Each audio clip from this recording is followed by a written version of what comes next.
大家可能听说过一句话，凡尔赛条约埋下了下一场战争的种子。第一次世界大战结束后，战胜国在法国凡尔赛宫狠狠修理了战败的德国。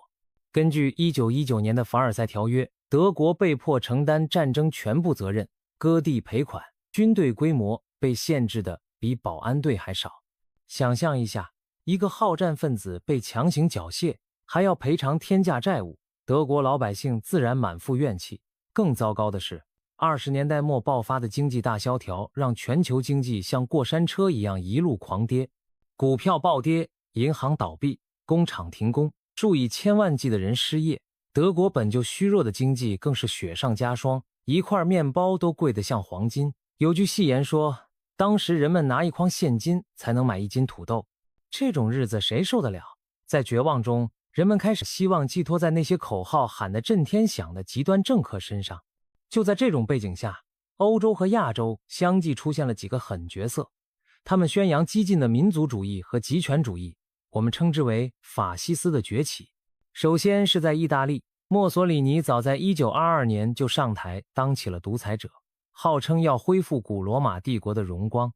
这位意大利领袖爱摆着下巴走路，嘴上喊着让意大利重新伟大，实际操作是建立警察国家，打压反对者，并对外侵略扩张。比如1935年，意大利入侵了埃塞俄比亚，想抢块非洲殖民地练练手。另一边，德国出了个更狠的人物，阿道夫·希特勒。希特勒原本只是个奥地利小人物，却因为口才了得，加上利用民众对凡尔赛条约的不满，在1933年当上德国总理，旋即变成独裁元首。希特勒的纳粹党疯狂煽动民族主义和种族主义，宣称日耳曼民族是天选之子，犹太人和少数族裔被他当替罪羊疯狂迫害。他还拍着胸脯给德国民众画大饼，要撕毁凡尔赛条约，重振经济，扩充军备，夺取生存空间。很多德国人当时觉得这哥们儿说出了我们的心声，于是纷纷给他打 call。 就这样，纳粹党一路开挂上分，把德国拖上了战争道路。再把目光转向远东的日本，日本在一战是战胜国之一，却在凡尔赛和会上感觉被西方列强瞧不起，没有得到想要的殖民利益，因此心里憋着一股劲。到了30年代，日本也深受经济大萧条打击，出口市场萎缩，国内矛盾加剧，军方势力趁机做大，宣扬军国主义，鼓吹亚洲共荣，其实就是要当东亚老大哥，掌控资源和市场。他们想到的解决办法简单粗暴，对外侵略扩张。1931年，日本制造了柳条湖事件，一脚吞并中国东北，建立伪满洲国。这还不算完，19年日本又发动7·7事变，全面入侵中国。可以说，二战的导火索在亚洲早已点燃，中国人民开始了艰苦的抗日战争。可西方列强当时忙着自顾不暇，并没有有效阻止日本的侵略。与此同时，在欧洲，希特勒也小试牛刀，不断试探西方的底线。1936年，他公然违反条约，命令德军进驻莱茵兰非军事区，结果英法只是口头抗议，拿他没辙。1938年，希特勒又搞了个安舒鲁斯，把奥地利吞并了。接着，在同年慕尼黑协议里，英法为了绥靖希特勒，居然同意德国拿走捷克斯洛伐克的苏台德地区。当时英国首相张伯伦笑嘻嘻挥舞着文件说，我们获得了和平。结果不到1年，希特勒反手就把整个捷克斯洛伐克占领了。事实证明，对侵略者的妥协就像给鳄鱼喂食，希望他最后一个吃你，但终究难逃被吃的命运。到了1939年，欧洲局势已经剑拔弩张。这年8月，希特勒还和苏联的斯大林签了一个苏德互不侵犯条约，暗中瓜分了东欧势力范围，史称莫洛托夫里宾特洛甫条约。有了这个协议，希特勒觉得少了后顾之忧，终于在9月1日对波兰发起突然进攻。英法这回再也无法忍让，在2天后对德国宣战。至此，第二次世界大战正式爆发，世界就这样被推下了战争的深渊。这场战争为何而起？一句话总结，前一场大战留下的坑太多，经济崩溃和极端主义让仇恨发酵，独裁者们野心膨胀，全世界犹如一桶火药，噼里啪啦引线终究烧到了炸药桶，轰然一声。炸开了人类历史上最惨烈的大冲突。第二次世界大战可不是几国的小打小闹，而是真正的全明星大战，分成轴心国和同盟国两大阵营，就像一场全球版的群雄逐鹿。让我们来盘点一下主要选手和他们的领队。轴心国阵营最初由3个轴心组成，德国、意大利和日本，这铁三角臭味相投，互相签订了同盟条约，约定有难同当，有肉一起抢。德国队长正是前面提到的希特勒，这位留着小胡子的元首野心爆棚，国策简单粗暴，扩张再扩张。他的口号是为日耳曼民族夺取生存空间，意思就是抢地盘。当时纳粹德国军力发展迅猛，坦克、飞机疯狂下线，军工厂加班加点生产，德国还疯狂宣传种族理论，内部镇压异己，外部则准备对邻国开刀。希特勒个人风格极具煽动性，据说演讲时能把观众情绪炒到沸腾，恨不得立刻跟他冲锋陷阵，有点像邪教教主带兵打天下的感觉。意大利领袖是墨索里尼，自称领袖。意大利虽然是一战战胜国，但觉得赢得不爽，这回墨索里尼索性跟希特勒结盟，想混口更大的汤喝。他的国策是恢复罗马帝国荣耀，但无奈底子比较薄弱，意大利军队武器装备和训练水平都一般般，上阵表现经常拉胯。墨索里尼更多是充场面的人物，拍照摆 pose 一流，打仗水平嘛，稍后我们会看到相当掉链子。日本名义领袖是裕仁天皇，但实际掌权的是一帮军部大佬，比如首相东条英机这些将军。日本早就觊觎亚洲的地盘，国策打着共荣圈的旗号，实则推行殖民统治和掠夺资源。当时日本军国主义思想高涨，军队控制了政府，他们觉得自己缺石油、缺钢铁，那咋办？抢呗。于是日本制定了疯狂的侵略计划，要占领整个东亚、东南亚，从东北到华北，从上海、南京一路打进东南亚太平洋。日本鬼子的黑锅帽子越戴越大，可以说日本是轴心国在亚洲的急先锋，把战火烧向东方。再看同盟国阵营，其实刚开战时各国还各自为战，并没有一个正式的同盟国条约，但随着轴心国侵略扩大，受害国家纷纷联合起来抱团抗敌。主要的同盟国包括英国，老牌帝国，由首相温斯顿·丘吉尔领衔。丘吉尔可是个硬汉形象，叼着雪茄发誓绝不投降，带领英国人在孤军对抗纳粹的最黑暗时刻挺了过来。英国的国策很明确，保家卫国，抵抗希特勒到底。作为海上霸主，英国还动员了庞大的殖民帝国资源，包括加拿大、澳大利亚、印度等地的支援，一起加入战争行列。所以别看英国弹丸小岛，背后可是站着一大票小弟呢。法国在一战中尝尽苦头，这回对希特勒也是又恨又怕。开战时，法国投入同盟国行列，由总理达拉蒂，后来的贝当元帅等领导。然而法国战略失误，加上士气不足，开战不到1年就被德国打趴下。1940年巴黎陷落，法国投降，大部分国土被纳粹占领，只剩下一小块维系法国苟延残喘。好在一些不服的法国人跟着戴高乐将军逃到英国，组织了自由法国流亡政府，继续参加同盟国抵抗。所以法国一开始是主力，后来一度成了背景板，但又通过抵抗运动刷了存在感。苏联，这是一个戏剧性转身的角色。起初，斯大林和希特勒签了互不侵犯条约，暂时保持友好，甚至一起瓜分了波兰。但好景不长，1941年希特勒翻脸不认人，突然挥军袭击苏联，于是苏联被迫加入同盟国阵营，和英美并肩战斗。苏联的人口和领土都庞大无比，红军开始虽然被打懵，但撑过最初阶段后，爆发出的战斗力极为惊人。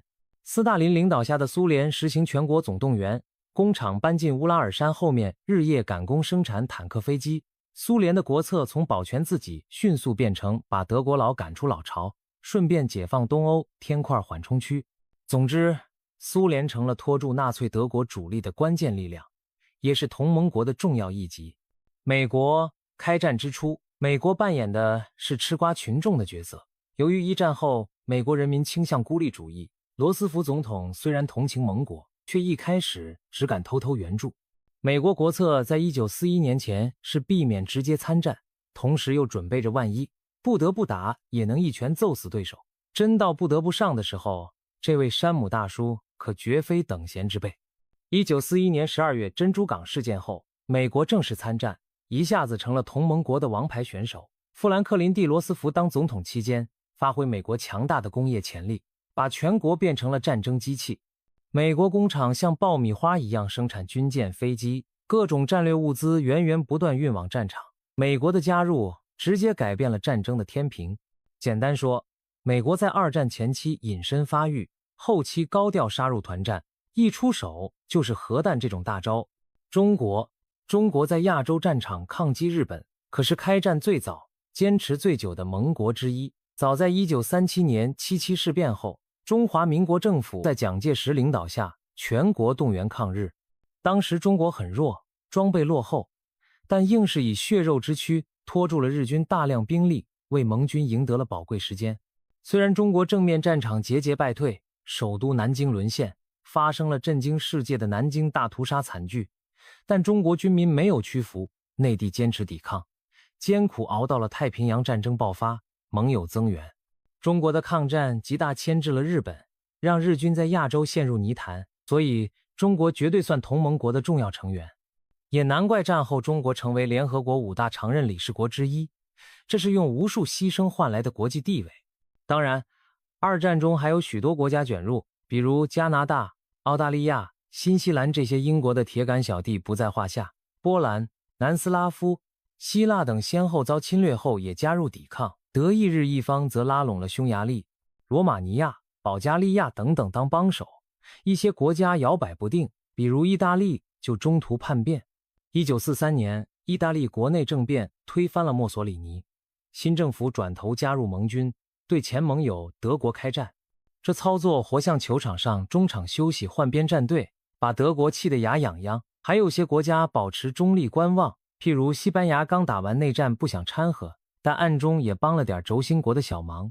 总体而言，二战真正影响了几乎全球每个角落，欧洲、亚洲、非洲、大洋洲甚至美洲都卷进了战争漩涡。随着轴心与同盟两大阵营成型，一场空前的大搏杀即将展开。那么这场战争都经历了哪些关键战役与事件呢？接下来我们就一起乘坐历史的时光机，去几个决定二战走向的现场看一看。第二次世界大战战线之广，战役之多，3天3夜也说不完。在这儿我们挑几个关键节点来说，让大家理清这场战争的脉络。从1939年开战直到1945年结束，战争经历了起初轴心国咄咄逼人的攻势，然后战局逆转，最后同盟国取得胜利的大致过程。战争一开始，希特勒的德军势不可挡。1939年9月1日拂晓，德国闪击波兰。所谓闪击战，就是坦克、飞机和摩托化部队配合作战，以迅雷不及掩耳之势攻其不备。波兰军还在用骑兵冲锋，哪是机械化德军的对手？短短几周，波兰就被瓜分殆尽。这边德国刚得手，那边苏联也依约出兵，从东边捡走半块波兰。接着1940年春天，德军向下山猛虎一路向西扑去，先后侵略丹麦、挪威，然后绕过一战修的马奇诺防线，横扫比利时、荷兰，攻入法国。法国号称当时有欧洲最强陆军，结果被德军包了饺子，大部主力被围困在北方。5月底发生了著名的敦刻尔克撤退，英法残兵靠着海量民船大逃亡似的从敦刻尔克撤到英国，总算保住了日后反攻的火种。6月，巴黎陷落，法国投降，欧洲西线宣告失守。此时英伦三岛成为希特勒眼中最后的钉子。接下来1940年夏秋爆发了不列颠之战，希特勒企图派空军和海军拔掉英国这颗钉子。德国空军对英国城市狂轰滥炸，伦敦遭遇闪电般的空袭，但丘吉尔领导下的英国人硬是挺住了。英国空军奋勇迎战，多亏发明了雷达这种黑科技，提前发现德军飞机，加上拼死搏斗，终于击退了纳粹的入侵企图。不列颠之战是德国首次遭遇挫折，希特勒首次未能得逞，英国算是保住了独立，也成为同盟国日后反攻的桥头堡。另一边，在北非战场，意大利对英属埃及发动进攻，但义军战斗力实在不敢恭维，没几下就被英军揍趴下。希特勒只好派名将隆美尔率德军援助意大利，在沙漠里和英国名将蒙哥马利斗智斗勇，上演了一系列沙漠坦克大战。北非战局此起彼伏，直到1943年盟军胜利，才算把德意从非洲赶了出去。欧洲战场暂时僵持之际，大洋另一端的太平洋也在酝酿风暴，因为日本正忙着在中国战场攻城略地，并趁欧洲列强自顾不暇时侵占法属印度支那，威胁东南亚的英美殖民地。美国对此强烈反感，切断对日输出石油等战略物资，要求日本撤兵。日本军部一不做二不休，决定对美国动手，以扫清称霸太平洋的障碍。这就导致了我们下面要讲的珍珠港事件。不过在说珍珠港之前，我们还得把镜头拉回欧洲，因为1941年还有一件大事改变了战争进程，那就是德国对苏联的突然进攻。1941年6月22日凌晨，希特勒撕毁了和斯大林的互不侵犯协议，发动了代号为巴巴罗萨行动的惊天一击。数百万德军从数千公里的战线扑向苏联，浩浩荡荡的装甲集群和飞机席卷了西边的苏联领土，一时间势如破竹。苏联红军由于事先疏于防范，加上斯大林不相信情报，边境部队几乎措手不及，大量苏军士兵呈建制被包围或被俘虏，损失惨重。德军兵锋甚锐，几个月内连续攻占明斯克、基辅、斯摩棱斯克等地，逼近列宁格勒，并兵临莫斯科城下。苏德战争，也就是所谓的东线战场，由此拉开帷幕。然而希特勒以为苏联会像前面那些欧洲国家一样不堪一击，现实却并非如此简单。首先，苏联版图极为辽阔，人口众多，真是地广人不稀，有的是回旋和重整空间。其次，苏联红军虽初期吃了亏，但韧性十足。苏联全国迅速进入紧急状态，工厂整体迁往内地，加班生产武器，无数苏联平民挖战壕、筑工事，誓死保卫祖国。最重要的是，德军遇到了他们的老对手，将军级别的严寒。1941年冬天，莫斯科郊外气温降到零下30-40度，德军夏装单衣在雪地里冻得瑟瑟发抖，和枪炮也被冻坏，供应线又拉得太长跟不上。反观苏联这边，早已习惯严冬，准备了棉衣，在滑雪板上冲锋，结果德军还没攻下莫斯科，就被硬生生冻住了攻势。12月，苏联名将朱可夫指挥部队在莫斯科前线发动反攻，把德军从城门口赶了回去。希特勒吃了进攻苏联的第一个亏，闪电战第一次在严寒中熄火。接下来东线战场进入相持阶段。1942年夏天，希特勒不甘心失败，又调集兵力向南进攻苏联的高加索和伏尔加流域，企图夺取苏联的石油产地和切断运输要道。这一次，德军长驱直入，到了斯大林格勒附近。斯大林格勒城扼守伏尔加河，地理位置极重要。希特勒发誓要拿下这座以斯大林名字命名的城市，双方因此展开了惨烈无比的斯大林格勒保卫战。这场战役从1942年夏一路打到隆冬，城市被炸成废墟，街道每一寸土地都反复易手。苏军和德军在断墙残壁间肉搏厮杀，简直成了巨大的绞肉机。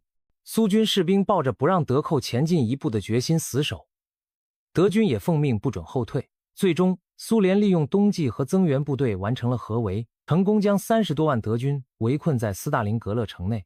1943年2月，德国第6集团军弹尽粮绝，被迫投降。这是二战转折性的胜利之一。德军在东线遭遇毁灭性打击，从此再也无力发动大规模进攻，战略主动权落到了苏联手中。斯大林格勒战役后，苏联红军开始向西反攻。1943年夏天，德军试图最后一搏，在库尔斯克突出部发动了一场人类历史上最大规模的坦克大会战。然而苏联早有准备，以庞大的坦克集群和防御，纵深击退了德军的攻势。这场库尔斯克会战，德军再度失败，损失大量精锐坦克。从此，东线德军节节败退，苏军一路收复被占领的领土。到了1944年，红军已经解放乌克兰、白俄罗斯，攻入波兰和巴尔干地区。轴心国的东欧盟友纷纷倒戈或者被攻陷。1945年初，苏联红军发动维斯瓦河、奥德河进攻，长驱直入波兰，把德军打得找不着北。同年4月，苏军向纳粹老巢柏林发动总攻，血战数日后，柏林城破。红军战士把胜利的红旗插上了德意志国会大厦的废墟。希特勒在绝望中于4月30日饮弹自尽，他那千年帝国梦只活了12年就破灭了。5月8日，德国无条件投降，欧洲战事宣告结束。苏德战争从开始到结束长达将近4年，双方投入兵力之多，牺牲之惨烈超乎想象。苏联据估计，在战争中伤亡超过2000万人。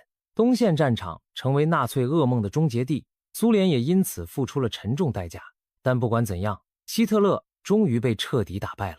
在东方战线上演的这出生死搏杀，是二战胜负的关键转折，为最后的胜利奠定了基础。再把时间拨回到1941年，同一年里，除了东线燃起战火，太平洋地区也发生了震撼世界的事件——珍珠港事件。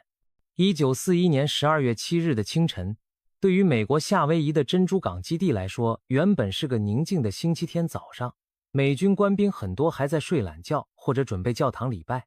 然而，日本人早已悄悄在太平洋上布局多时。这一天一大早，日军派出的6艘航空母舰已经接近夏威夷，在海上放出了数百架战机，对珍珠港发动突然袭击。偷袭珍珠港行动取得了战术性成功，日本飞机如狼入羊群般轰炸港内停泊的美军舰队。短短1-2个小时内，美国的8艘主力战列舰4艘被击沉，4艘受损，几十架美军飞机还没起飞就被炸毁在机场跑道上。爆炸和燃烧让整个港口变成一片火海，超过2400名美国军人阵亡。当时美军猝不及防，可以说伤亡惨重，损失巨大。反观日军，自损失了不到100架飞机和微乎其微的人员伤亡，堪称一次漂亮的奇袭。然而，从战略上看，这次袭击非但没有将美国吓退，反而把一个沉睡的巨人彻底激怒了。正如日本海军高官山本56后来所说，我们只是唤醒了一个沉睡的巨人，并使他充满了怒火。美国人民本来对欧洲战争有些事不关己，但珍珠港的消息传来，全国无不震惊愤怒。次日，也就是12月8日，罗斯福总统在国会发表演说，称这天是将永远蒙羞的日子。随即，美国对日宣战。几天内，德国和意大利也对美国宣战，作为回应美国加入对德战争。就这样，美国全面参战，第2次世界大战真正变成世界范围的大战，连太平洋和亚洲都烧得通红。日本偷袭珍珠港的本意是想一拳打晕美国，让美国太平洋舰队元气大伤，从而日军可以趁机横扫东南亚，夺取英美法在亚洲的殖民地资源。然而，日本人打错了算盘。珍珠港事件后，美国举国上下众志成城，战争机器全面开动。没过几个月，美军造的军舰和飞机就源源不断补充到太平洋战场，并且日军的偷袭有一个重大失误。当时美国最关键的几艘航空母舰并不在港内逃过一劫，这为美国海军后来反击日本埋下伏笔。珍珠港事件后，日本的攻势一度顺风顺水。在1942年初，他们占领了菲律宾、马来亚、新加坡、荷属东印度等大片地区，一时间日本帝国版图扩张到顶点。但好景不长，转折点很快到来。1942年6月，美国海军在中途岛战役中狠狠教训了日本。美军通过破译日军密码，提前获悉日军计划，在中途岛附近设下埋伏，一举击沉了日本4艘主力航母，把日本海军打残。这次大捷后，太平洋战场上美军开始逐步掌控主动，采取跳岛战术，一步步逼近日本本土。从瓜达尔卡纳尔岛到菲律宾，美军和盟军在太平洋浴血奋战，日军节节败退。可以说，珍珠港事件既是日军气焰最嚣张的时刻，也是他们走向失败的起点。这一脚不但踢到了铁板，还捅了马蜂窝，为自身招来了灭顶之灾。我们再回头看看欧洲战局。前面说到，1943年后，同盟国开始掌握主动，苏联在东线反攻，北非德意军队被消灭，盟军甚至在1943年攻入意大利，让墨索里尼下台。剩下最大的钉子就是希特勒的德国在西欧的占领。为了彻底击败纳粹，盟军策划已久的大动作终于在1944年展开，这就是举世闻名的诺曼底登陆。诺曼底登陆是人类历史上最大规模的2期登陆作战。为了从西线开辟第二战场，美国、英国、加拿大等盟国在英国集结了庞大的军队和舰队，准备横渡英吉利海峡，在法国诺曼底地区登陆，进而解放法国，再向德国推进。整个计划代号霸王行动，由盟军统帅艾森豪威尔指挥。希特勒也不是傻子，他早料到盟军迟早会抢滩上岸，于是在欧洲西海岸修筑了绵延数千公里的防线，号称大西洋壁垒，沿岸布满碉堡、火炮、铁丝网和雷区，准备把盟军阻拦在海滩上。不过德国人不知道的是，盟军为了登陆成功，可谓机关算尽，用尽骗术。英国的情报机构使出浑身解数，通过假情报、伪装部队等方式迷惑德军。例如，盟军虚构了一个由名将巴顿指挥的假军团，在离加莱最近的地方陈兵搞了大量充气坦克，假装要从加莱登陆。希特勒果然上当，以为诺曼底只是佯攻，主攻会在加莱，于是把装甲预备队按在加莱附近，迟迟不敢调动。这一系列巧妙的欺骗为诺曼底登陆的成功创造了条件。真正的登陆行动选在1944年6月6日拂晓，也就是著名的 Day。 然而计划赶不上变化，老天爷差点不给面子。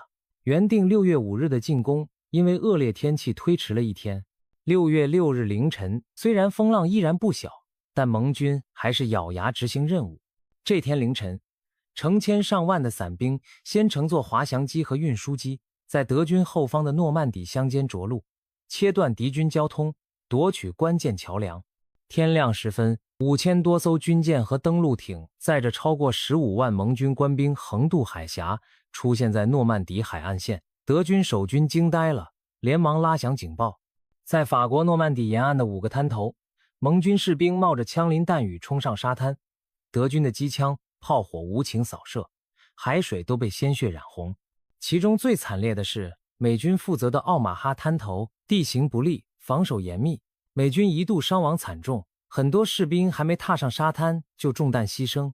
即便如此，盟军士兵们还是前仆后继，用血肉之勇往上冲。英国和加拿大部队在其他海滩也遭遇激烈抵抗，但逐步攻上了岸。海上的战舰拼命炮击德军堡垒，空军也倾力支援。经过一天苦战，盟军终于在诺曼底海岸站稳了脚跟，诺曼底登陆成功了。登陆那天发生的趣闻也不少。由于盟军选了个坏天气，德军指挥高层以为盟军不会在狂风大浪中来袭，很多将领在休假不在岗，甚至希特勒本人在远处睡懒觉，他的部下不敢吵醒他，所以关键的装甲部队调动命令硬是延误了好几小时。据说希特勒醒来得知盟军登岸时大惊失色，但为时已晚，数万盟军已经在他后花园的沙滩上安营扎寨了。这可真应了那句话，最可怕的敌人就是在你睡觉时偷偷来了。诺曼底登陆之后，盟军源源不断地将部队和物资通过诺曼底港口运上法国本土。很快，几十万盟军在法国集结，对德军展开全面攻势。7月，盟军突破德军防线，8月解放了巴黎，全法国沸腾欢庆。接下来盟军一路挺进，比利时、荷兰纷纷获得解放。虽然在1944年年底，德军在西线发动了最后一次疯狂反扑，企图把盟军顶回去，但最终还是被盟军顽强抵御住。1945年初，盟军再次推进，跨过莱茵河，直逼德国心脏地带。而此时，苏联红军也从东线压境，柏林方向枪炮声日益临近。盟军与苏军在易北河会师，纳粹德国已经大厦将倾。正如丘吉尔所言，这是不是终结？但看到了终结的开始。诺曼底登陆无疑成为二战欧洲转折的标志性事件，它宣告希特勒苦心经营的欧洲占领区开始崩塌，开辟了欧洲西线反攻的大门，加速了纳粹政权的灭亡。随着欧洲战事在1945年5月画上句号，太平洋战争也进入了尾声。此时的日本帝国可谓穷途末路，但日本军国主义者依然负隅顽抗。不论盟军在太平洋上多节节胜利，日本本土政权迟迟不肯投降。美国和盟军已经推进到日本家门口。1945年初攻陷硫磺岛，6月又拿下冲绳岛。这些战役尽管胜利，但美军也付出了惨重代价。越接近日本本土，日军抵抗越疯狂，甚至大量使用神风特工的手段与盟军玉石俱焚。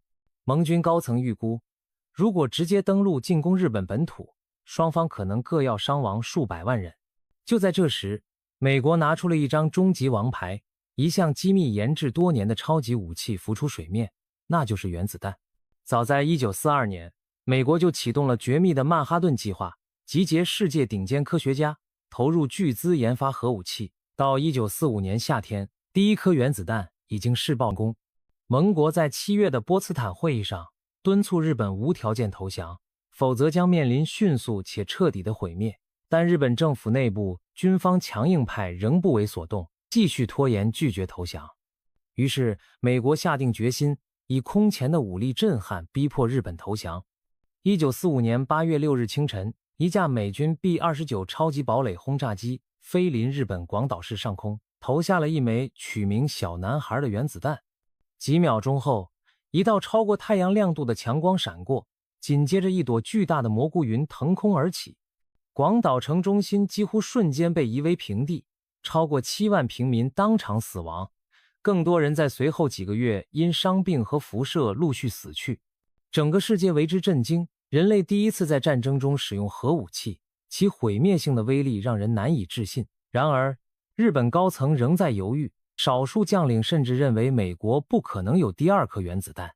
结果3天后，也就是8月9日，美国又在九州的长崎投下一枚代号胖子的原子弹，再次造成数万人的死亡和一座城市的灰飞烟灭。这两记晴天霹雳彻底击溃了日本残余的侥幸心理。8月15日，日本天皇裕仁通过电台广播，以颤抖的声音宣布接受盟军投降条件。全国民众听闻语音放送后，陷入了悲痛与绝望。9月2日，日本代表在停泊于东京湾的美国战列舰密苏里号上签署投降书。至此，第二次世界大战终于结束，整整6年的全球浩劫落下帷幕。原子弹的投放是第二次世界大战最后的关键一击，也标志着核时代的开始。这种新型大规模毁灭性武器展示了骇人听闻的破坏力，让全世界为之震撼。在战略上，原子弹迫使日本迅速投降，避免了可能更血腥的本土决战，缩短了战争进程。但在道义和人道上，它给无数平民带来了惨痛灾难，也开启了人类头顶挥之不去的核阴影。战争刚结束，新的担忧又产生了。如果未来的冲突中动辄使用核武，那地球文明岂不危险？这是后话，至少在1945年的那个8月，人们既为战争的终结而长舒一口气，又为核武器的可怕威力而心有余悸。从1939年到1945年，第二次世界大战这场人类历史上规模空前的大战横跨欧亚非3大洲，卷入数亿人口，最终以同盟国的胜利告终。这期间发生的战役和事件还有很多，如太平洋的莱特湾海战、欧洲的市场花园行动、缅甸丛林中的远征军之战等等，我们无法一一详述。但上述那些关键节点奠定了最终的走向。战火燃烧6年，导致了全世界超过5000万到7000万人丧生，数不清的城市变成废墟。1945年，当硝烟散去，人类终于迎来了和平的曙光。然而，新的世界格局和挑战也随之而来。接下来，我们来看看二战催生的军事科技以及战争背后的谍报较量，并了解这场战争对世界产生的深远影响。有人说，第二次世界大战是一场科技的竞赛，谁的科技树点得高，谁就更有胜算。确实，二战期间各国疯狂投入研发新式武器，战争在很大程度上成了比拼工业和科学的舞台。从天空到海洋，从地面到实验室，科技进步突飞猛进，许多影响后世的发明都在这时期涌现。我们来盘点几个二战中的重要军事技术进步，看看到底黑科技如何改变了战争面貌。坦克与机械化战争。一战时期诞生的坦克，到二战时彻底成熟并大放异彩。希特勒德国善用坦克集群和摩托化步兵实施闪击战，让全世界见识了机械化战争的威力。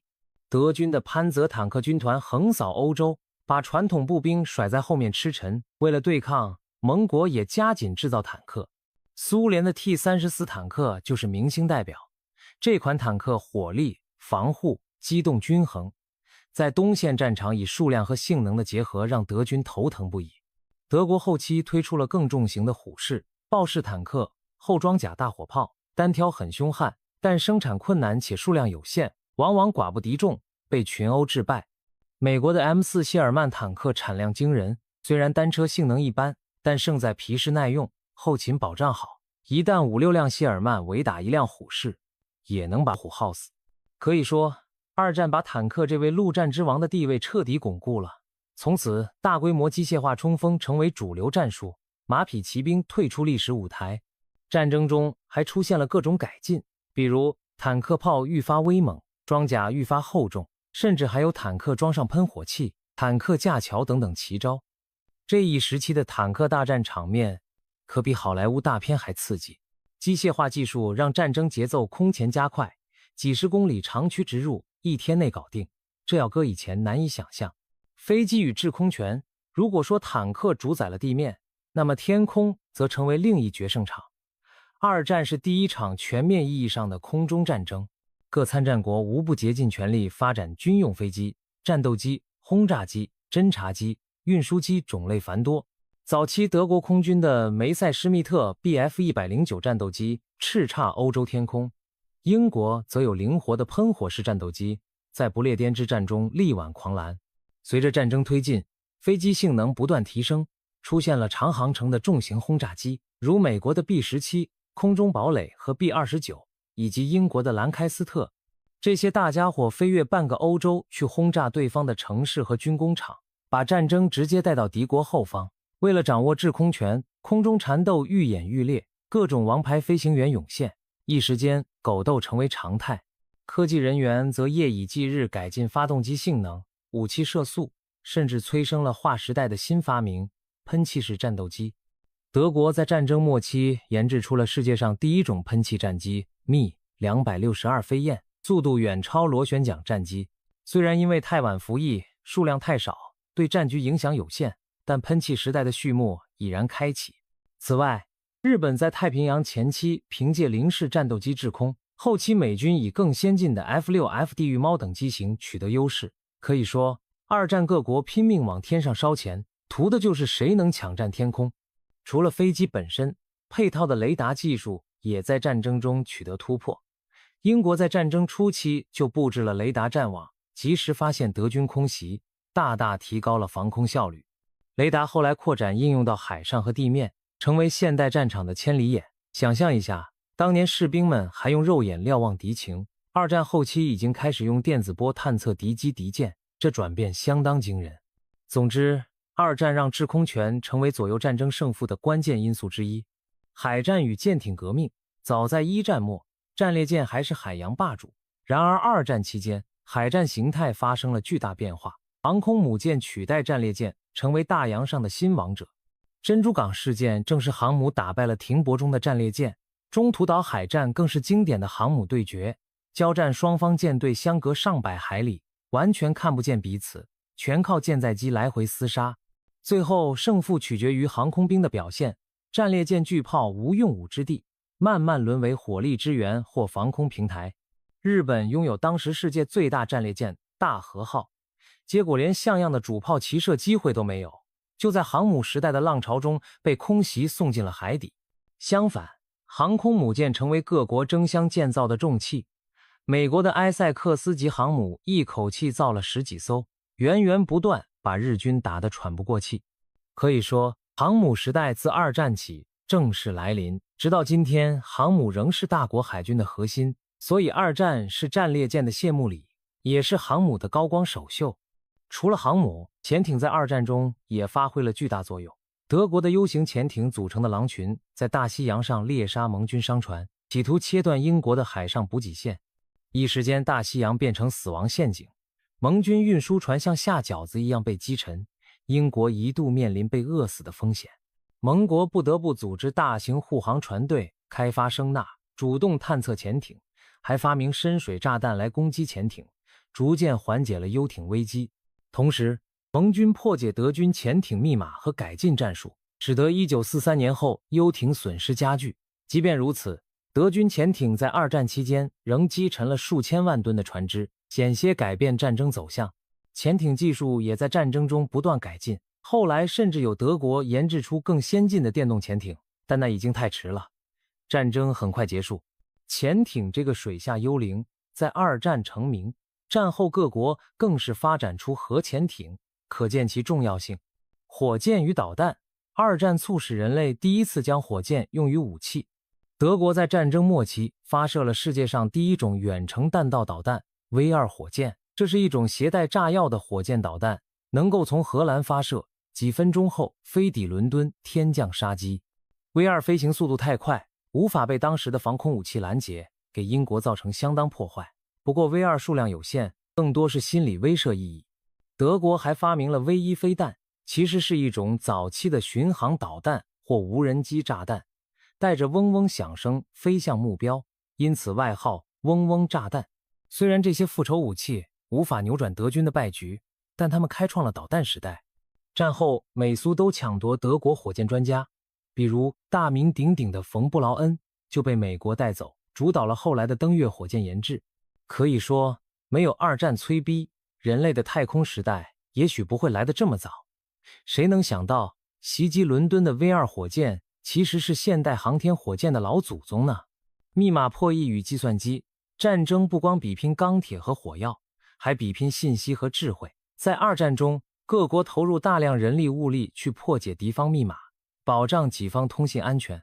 这场看不见的技术竞赛也催生了现代计算机的诞生雏形。德国使用复杂的恩尼格玛密码机来加密军事电报，自以为万无一失。恩尼格玛机每按一个键，都会通过一系列旋转转子加密字母，组合变化多达上亿亿种。德军相信这种密码天衣无缝，从潜艇舰队到前线部队都放心大胆用它通讯。然而，盟国则召集顶尖数学家和工程师，在布莱切利庄园这样的机要基地昼夜不停地破解密码。英国天才图灵等人发明了机电式的破译机、炸弹来尝试海量组合，后来又开发出了世界上第一台电子计算机原型巨人，就是为了破解德军更高级的洛伦兹密码。这些机械和电子计算设备的出现，大大加速了破译进程。终于，盟军成功读懂了大量德军的秘密情报，称为极机密情报。丘吉尔每天清晨都能收到一叠情报摘要，里面是前一天德军的行动计划和秘密电报内容，堪称开了上帝视角。当然，为了保住这个技术优势，盟军严格保密这些来源，不轻易暴露。有时即便提前知道德军要轰炸某地，也不能表现得太明显，免得让对方起疑心换密码。无论如何，密码战中的科技投入为二战胜利立下汗马功劳。据估计，破解恩尼格玛缩短了欧洲战争至少2年时间。与此同时，美国在太平洋也破译了日军的海军密码，在中途岛战役等关键时刻发挥了作用。总而言之，计算机和信息技术在二战中崭露头角，开启了电子情报时代。今天我们用的电脑编的代码，祖师爷之一就是当年为了打败法西斯而研发的破译机呢。核武器与科学大爆炸，最后不得不提的就是前文提到的原子弹，这是二战科技皇冠上的最耀眼、最沉重的明珠。核物理学本来是高深的理论研究，但战火把科学推上了应用的快车道。曼哈顿计划集结了爱因斯坦来信提及的原子能利用想法，各国科学精英合力，终于在1945年成功引爆核裂变装置。从此，人类掌握了打开原子核能量的钥匙。二战的最后，以原子弹轰然作结，也让整个世界踏入了核时代。一方面，核能后来被用于发电等和平用途，但另一方面，核武器的阴影一直笼罩全球。二战之后的冷战时期，各国竞相发展氢弹等更强核武，核大战的威胁令几代人担惊受怕。但话说回来，核科技、火箭、雷达、计算机，这些二战催生的科学进步，在战后也极大促进了人类文明的发展。战争虽然可怕，却无意中把科技之门推开了，真是应了那句老话：战争催生发明之母，只不过代价异常惨重。除了上述重大技术，二战还见证了许多其他军事科技的进步，如改良的步枪、机枪，登上历史舞台的火箭筒和无人遥控炸弹，小巧灵活的2栖登陆艇，改进的战地医药等等，不胜枚举。可以说，二战是人类科技进步的加速器，只是这一切进步都是被战争的压力所逼迫。如果没有战争，这些发明或许也会出现，但可能需要更长时间。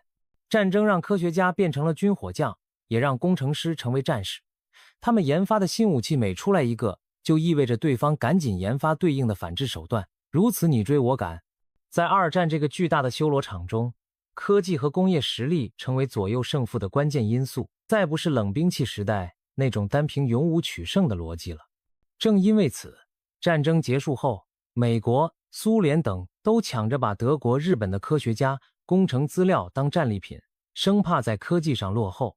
这场战争打到最后，比拼的不仅是谁兵多将广，还要看谁的实验室更胜一筹。总的来说，第二次世界大战期间的军事科技进步既令人瞠目，又引人深思。高科技武器让杀伤力成倍增长，人类几千年积攒的智慧，居然很多都用在如何更有效地打败对手上，这让人不禁苦笑又无奈。不过，科技本身并不背叛人类，关键看人类如何使用。二战给后人最大的技术财富，也许不是那些武器本身，而是促使了电子、计算机、核能利用、航空航天等和平领域的跃迁。当然，这一切是在鲜血和眼泪的背景下取得的。所以，我们一方面惊叹于战争技术的神速发展，一方面也要明白，但愿这些科技进步以后，更多服务和平，而不是再被用来互相残杀。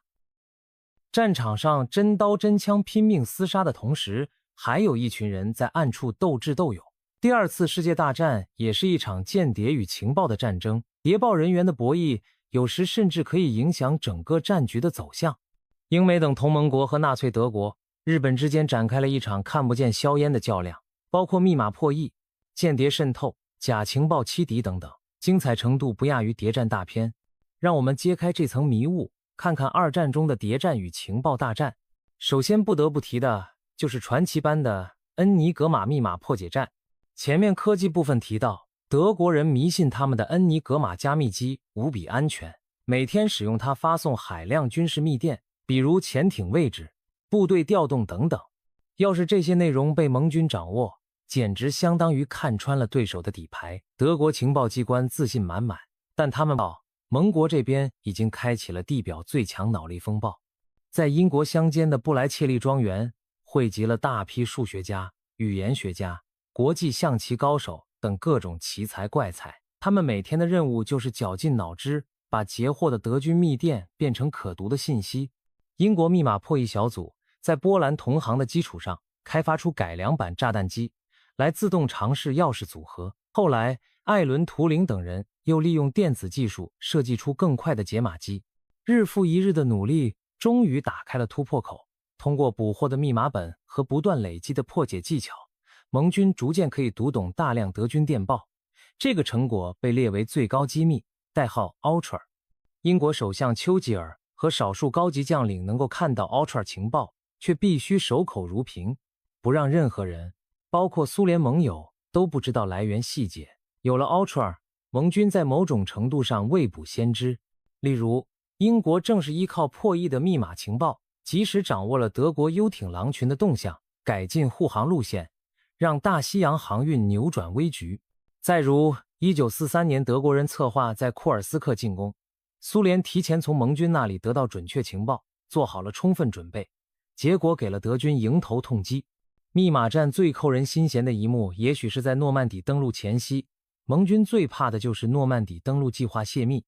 当时德国情报部门也努力寻找蛛丝马迹，但由于盟军的欺骗行动和严格保密，德方未能破解盟军密码。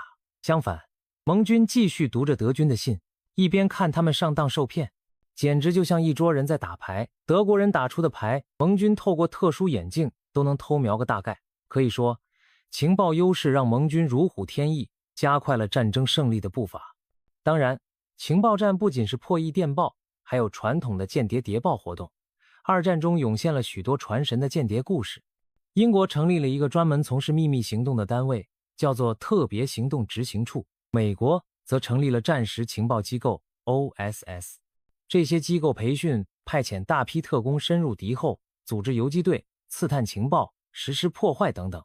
比如法国抵抗组织中就有不少英国派来的特工，协助法国游击队炸铁路、毁电厂，给德军制造混乱。英国特工还想出各种稀奇古怪的点子，对付纳粹可谓脑洞大开。在欧洲大陆，被俘的德国间谍也大量被英军策反，反过来向德方发送假情报，这被称为双重间谍或双十字计划。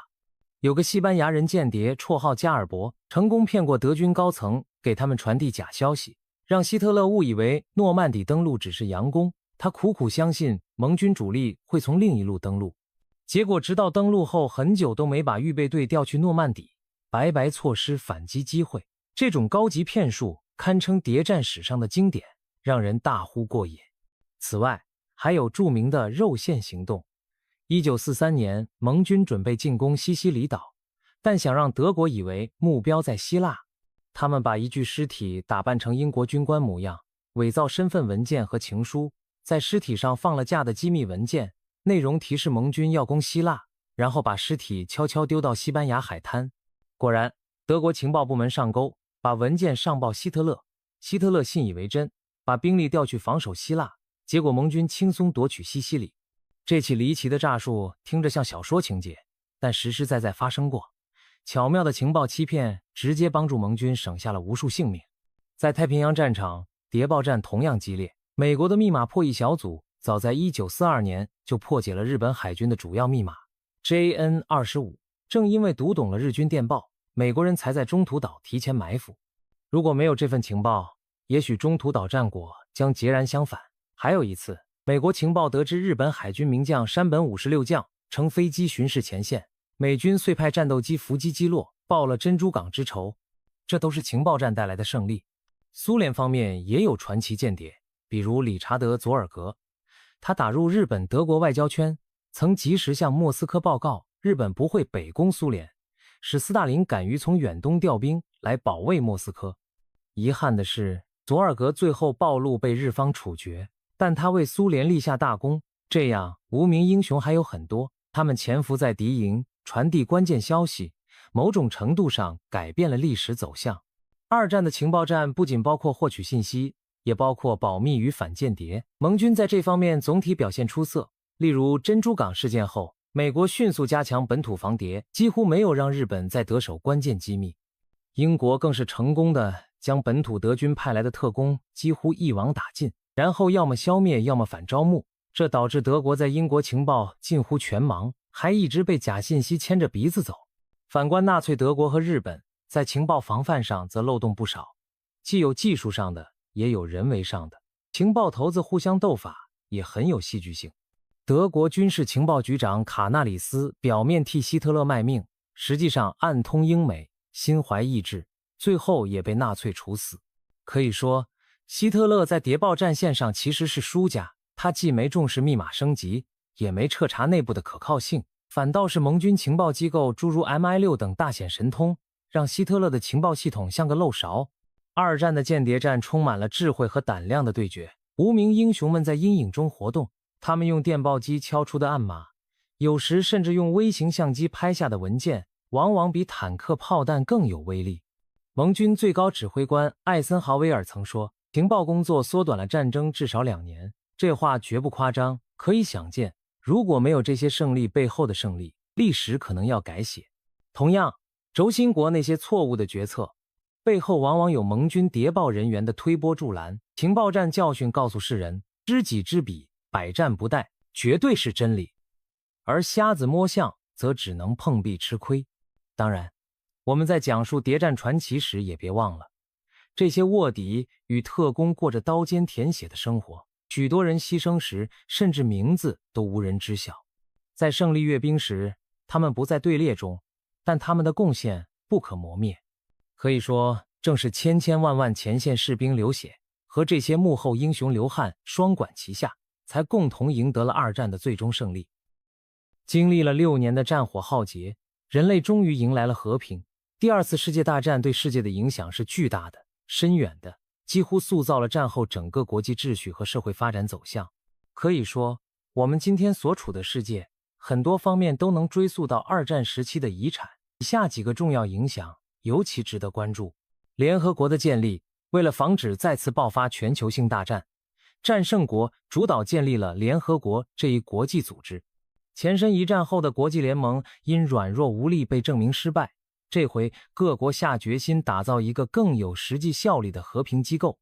1945年10月，联合国正式成立，51个创始会员国聚集一堂，希望通过对话合作解决国际争端。联合国设立了一个由安理会5大常任理事国组成的核心决策机构，这5国都是二战的主要战胜国，也被戏称为5大流氓，因为他们在安理会有一票否决权。自己利益虽然听起来像霸权俱乐部，但不得不承认，这种设计在一定程度上确保了大国愿意留在同一个框架下谈判，而不至于一言不合又掀桌子干架。联合国成立后，确实成功调停了一些冲突，开展了人道救援和社会发展工作。当然，联合国也有很多局限，大国博弈仍时常让它束手无策。不过相比战前的群龙无首局面，联合国为战后世界提供了一个对话平台。时至今日，联合国仍是国际社会的重要一环。这份遗产可以说直接来自二战的惨痛教训。各国意识到，再不搞一个有效的大家长式机构，以后真打起核大战就没法收场了。冷战的开始，讽刺的是，二战刚结束不久，新的对峙局面又形成了。共同的敌人消失后，昔日盟友美苏之间因为意识形态和利益分歧迅速翻脸。从40年代末开始，美苏冷战登上历史舞台，美国领导资本主义阵营，苏联领导社会主义阵营，双方在政治、经济、军事上全面对抗。欧洲被一条铁幕一分为二，西欧国家在美国扶持下建立北约联盟，东欧国家则成了苏联的卫星国，组成华沙条约组织。德国更是直接被分成东德和西德2个国家。柏林墙竖起，成为冷战分裂的象征。冷战表面上没有像世界大战那样直接全面开打，但各种局部代理人战争不断，比如朝鲜战争、越南战争、中东战争等，背后都有美苏2大国影子。双方还进行疯狂的军备竞赛，核武器从原子弹升级到氢弹，导弹从短程飞到洲际，甚至发展出足以毁灭地球多次的核武库。这个你死我活的时代持续了将近半个世纪，一直熬到1991年苏联解体才宣告结束。冷战的开端可以明确追溯到二战结果。二战让美国和苏联崛起为超级大国，而传统欧洲列强却元气大伤，不得不让位于美苏意识形态的碰撞，加剧了这种权力争夺。结果，刚熄灭的二战战火又被核时代的冷战硝烟所替代。只不过这次大家都小心翼翼，不敢正面冲突，因为都清楚大规模热战将意味着相互毁灭。冷战时期，整个世界被迫站队，国际关系基本围绕美苏对抗展开，这深刻影响了几代人的生活和思维方式。从太空竞赛到间谍阴谋，从经济援助到文化输出，冷战几乎渗透进社会的方方面面。可以说，没有二战就没有后来的冷战格局。直到今天，一些国际政治的惯性和格局仍能看到冷战遗留的印记，而冷战又是二战的直接产物。世界格局与殖民体系解体，二战改变了全球势力版图。首先，欧洲列强如英国、法国在战争中虽是胜者，却元气大伤，国力大不如前。反倒是美国借战争大发战争财，一跃成为经济和军事上的头号强国。苏联则凭借战胜德国成为欧洲大陆的强权之一。于是战后出现了两极格局，美国和苏联主导国际事务，传统列强退居二线，这和战前以多国军事为主的格局截然不同。其次，二战重创了殖民帝国的威信和统治力，欧洲宗主国本土都被打烂了，还有什么能力管控遥远的殖民地？而且殖民地人民看到宗主国也会被侵略，也会投降，心理神话破灭，独立意识高涨。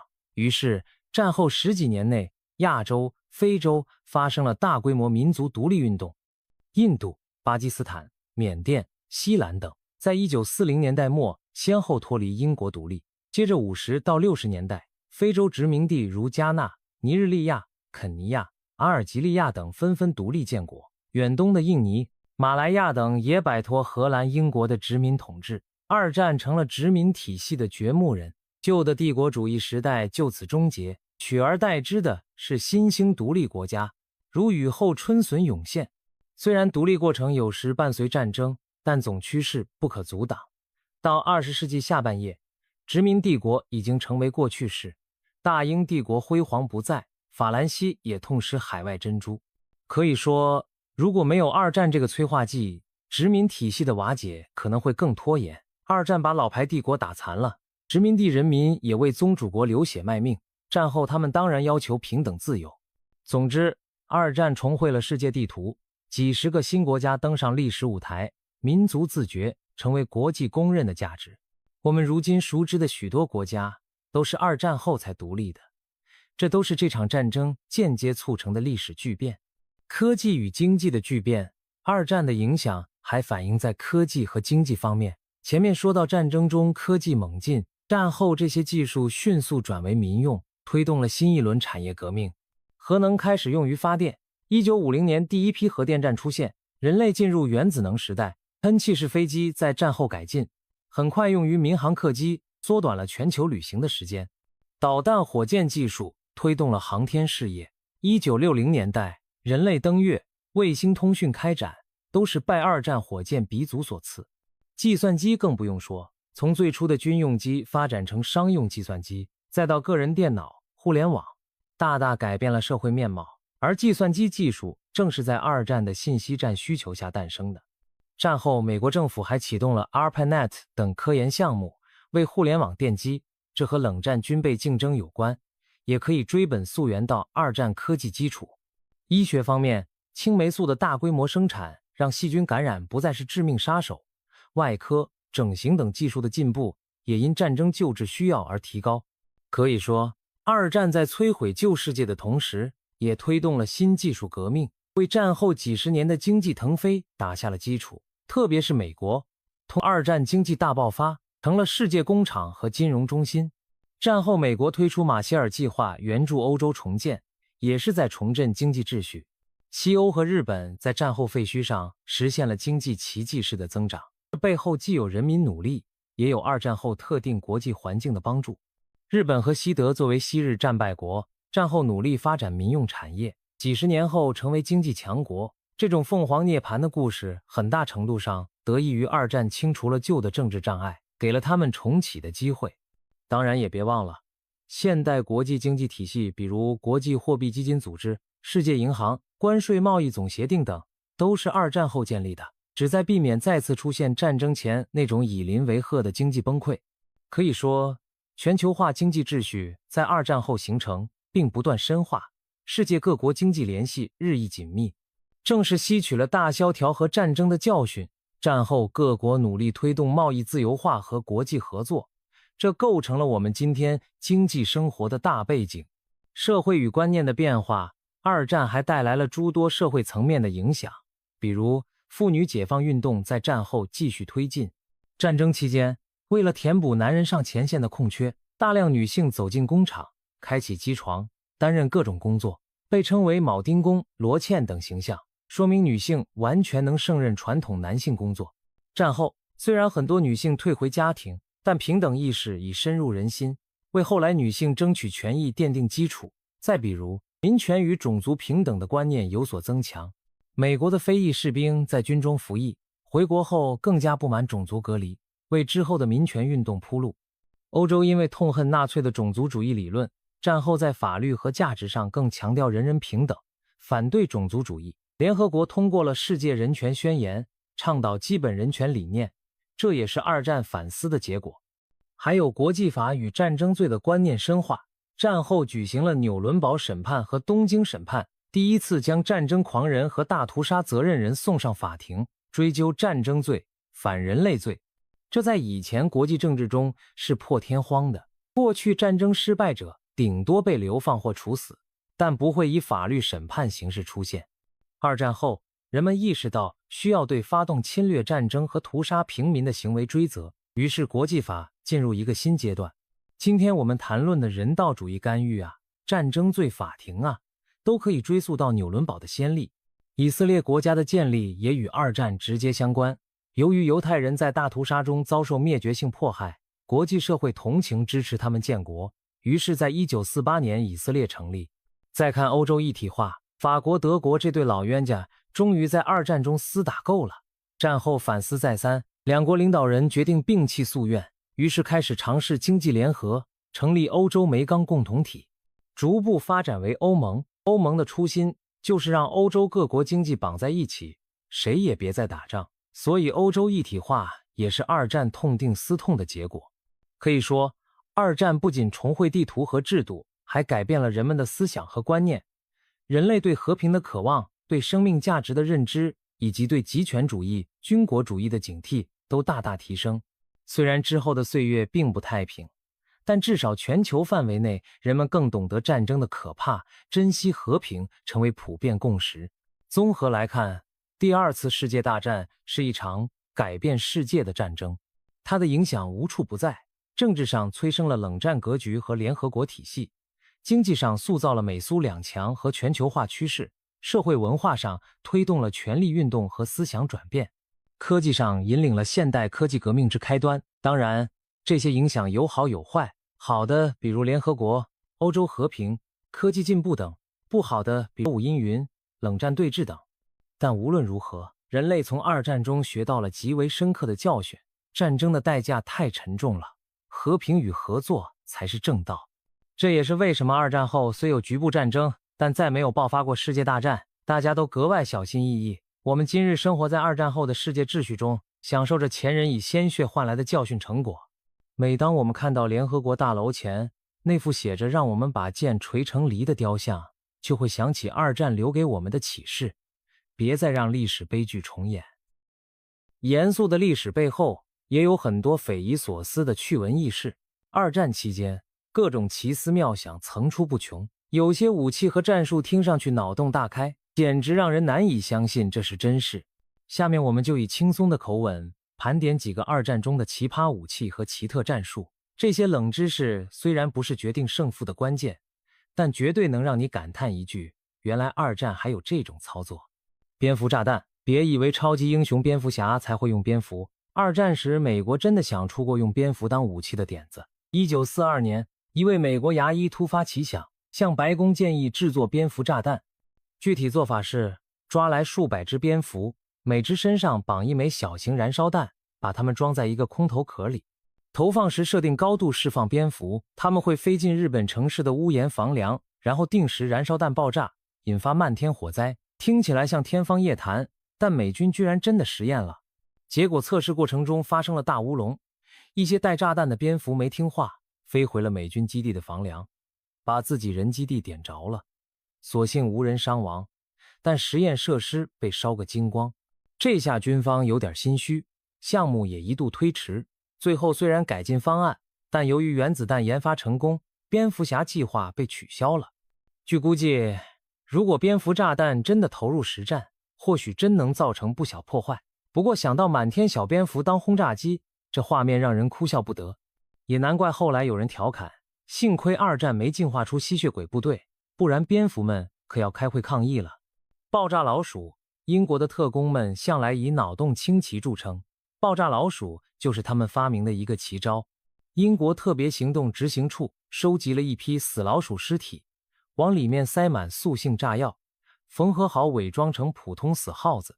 他们的计划是把这些炸弹老鼠偷运到德国占领区的工厂锅炉房。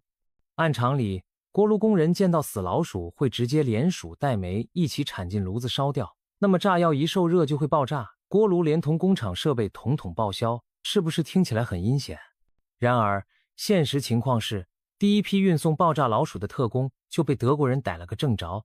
一箱子诡异的死老鼠引起纳粹高度重视，样品被送到德国各军校展示，让士兵们提高警惕，以后看到死老鼠也不能大意，说不定会炸。虽然爆炸老鼠没真正炸毁任何锅炉，但它居然达到了意外效果。德国军方因为害怕这种诡计，草木皆兵，到处展开搜索防范，还耗费了不少人力检查锅炉房的老鼠。一份 SOE 的机密报告甚至写道，我们虽未直接成功，但在德国人心中造成了非同寻常的心理恐慌。可以说，爆炸老鼠以一种黑色幽默的方式发挥了作用，没炸死敌人，却把敌人吓得风声鹤唳。二战谍报史上能把老鼠玩出这种高度，也是让人服气。火箭轮子炸弹，当年盟军为攻破德军的大西洋壁垒，可谓奇招尽出。其中英国设计了一种看似来自科幻片的武器——巨型火箭轮炸弹，昵称万事通。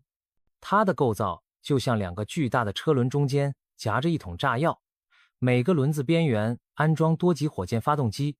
设想是登陆时在舰艇上点火，这个两轮火箭车就会疯狂旋转着冲向海滩，一路风驰电掣撞上德军混凝土碉堡，轰的一声炸出缺口，让后面的坦克部队通行。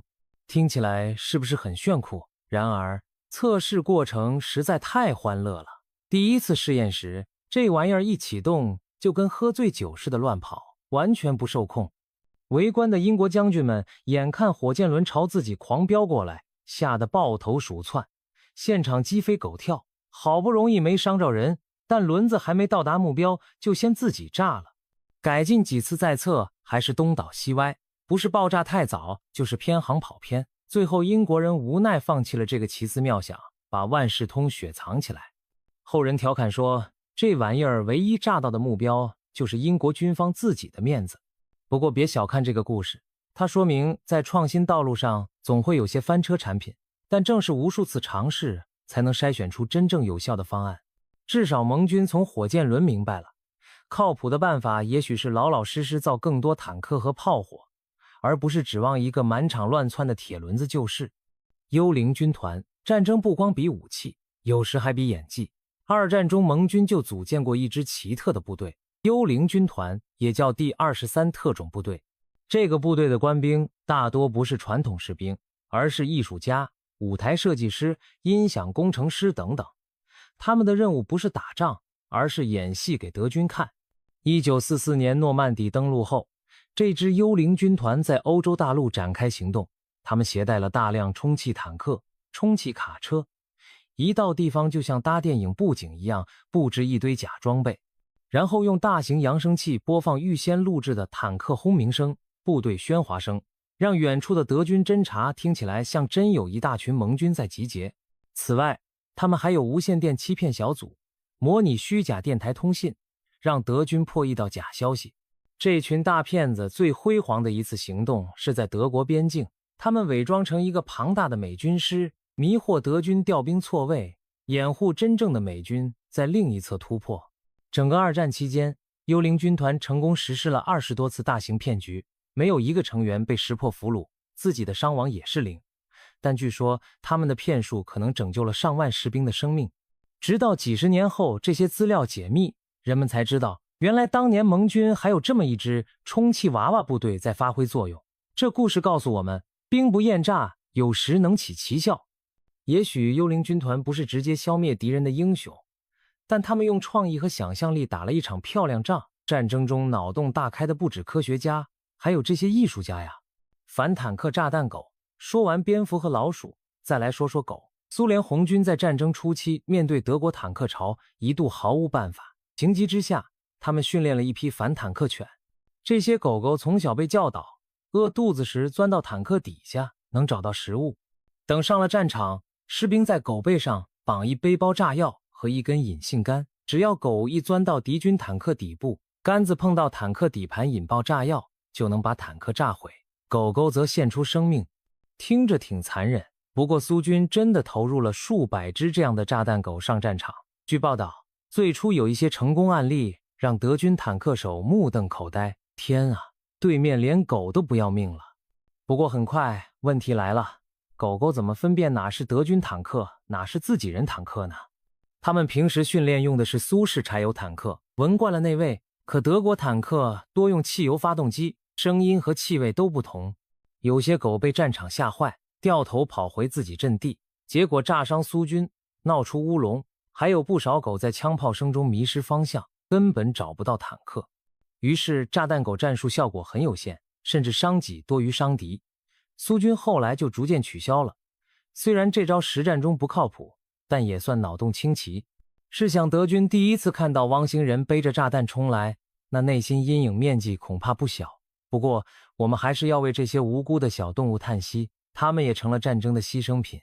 二战中动物参军的故事不少，比如苏军还有训练过反坦克爆破的反斗海豹，美国也曾试过用鸽子导航导弹。不得不说，人类为了赢战争，各种奇思妙想，什么都想用上，连动物朋友都难逃征召啊。日军气球炸弹，最后来讲一个轴心国的奇葩武器。日本在二战后期资源匮乏，海军吃紧，想攻击美国本土几乎不可能。但日本人又奇思妙想，发明了一种氢气球炸弹。他们利用大气层的喷射气流，把装有炸弹的巨大氢气球放飞到空中，气球飘啊飘，能横跨太平洋飞到美国和加拿大。1944到45年间，日本一共放出了约9000个气球炸弹，试图引发北美森林火灾和心理恐慌。大部分气球要么坠海，要么在空中爆裂，实际到达北美的只有不到 10%。但其中一个气球在俄勒冈州偏远森林落地后爆炸，悲剧地炸死了正野餐的一家6口美国平民。这是二战中唯一一起在美国本土造成平民死亡的敌方攻击事件。美国为了避免恐慌，当时严密封锁了这些气球炸弹的消息，所以日本方面一直以为没啥效果，不知道的还以为自己计划失败。其实偶有漏网之鱼炸到了美国，尽管总体伤害不大，但这种武器很有创意，可以算史上第一次洲际远程攻击。现代导弹动辄跨洲际飞行，而日本当年就靠一个飘飘悠悠的气球实现了概念上的无人远程打击，只是精准度感人，纯属撞大运。今天在美国西部偶尔还能发现残留的气球炸弹碎片，算是历史奇观了。